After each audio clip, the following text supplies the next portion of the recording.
In 1590, an English expedition returned to resupply a settlement established 5 years earlier off the coast of North America. Upon landing, however, no trace could be found of the over 100 settlers. They had seemingly disappeared from the face of the earth. What happened to the colonists, and why?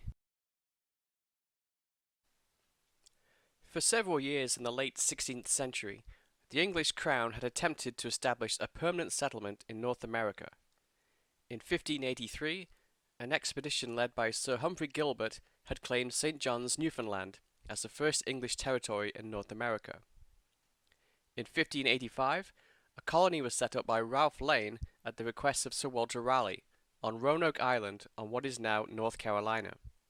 However, this settlement was a failure. Many of the colonists had joined the expedition expecting to find gold and silver. When they found none, they became disillusioned and decided the entire operation was a waste of time. 2 years later, another attempt was made to settle the island, led by John White. This colony would be known as the Lost Colony of Roanoke, due to the unexplained disappearance of the colony's inhabitants. Lane's original settlement ran into problems with both a lack of supplies and the local Native American population. While awaiting a delayed supply mission led by Sir Richard Grenville, Lane abandoned the colony and returned to England with Sir Francis Drake in 1586. Grenville arrived 2 weeks later, then also returned home, leaving a small detachment to protect Raleigh's claim to the colony. In 1587, due to hostilities between the colonists and the local Native Americans, it was determined that Roanoke Island was too dangerous for the English settlers. Raleigh sent White on an expedition to found the city of Raleigh in Chesapeake Bay. He stopped by to briefly check on the Roanoke colonists, then returned to England, intending to return with more supplies the following year.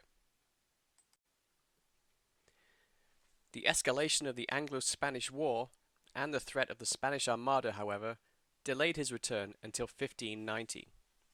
Upon landing at the settlement, he could find no trace of the inhabitants anywhere. The mysterious word Croatoan was carved onto the colony's wooden stockade. White interpreted this to mean that the colonists had relocated from the settlement to nearby Croatoan Island.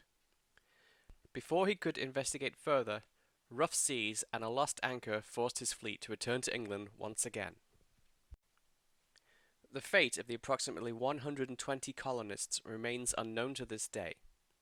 It has been speculated that they assimilated with the local Native Americans. This theory appeared in writings as early as 1605. Other theories include that the settlers attempted to sail back to England and ran into bad weather, or they ran afoul of the Spanish who had made their way up from Florida. Investigations by the nearby Jamestown colonists reported that the colonists had been massacred. They also reported sightings of people with European features sighted in local Native American villages. However, no hard evidence of any of these theories was produced. Interest in the fate of the missing colony dwindled, however, until 1834, when the American statesman George Bancroft published his account of the events in his book, A History of the United States. Bancroft's description of the colonists, particularly White's infant granddaughter Virginia Dare, the first English child born in the New World, captured the imagination of the American public. However, despite this renewed interest, modern researchers failed to find any archaeological evidence to explain the colony's disappearance.